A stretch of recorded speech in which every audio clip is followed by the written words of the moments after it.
So I've had some people ask me about my gold plating setup, and I actually have 2 pieces here that I need to gold plate, so I'm going to show you my dinky little homemade setup. Alright, so this is that really dinky setup as mentioned. Basically I just have a button soldered to this DC barrel jack, and I have that connected to a old phone charger I had.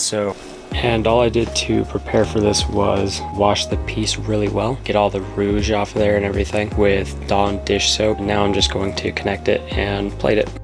And all I need to do for that is connect the negative lead, and the positive lead goes to just any other piece of metal. I'm using steel, and I just submerge it and turn it on, of course.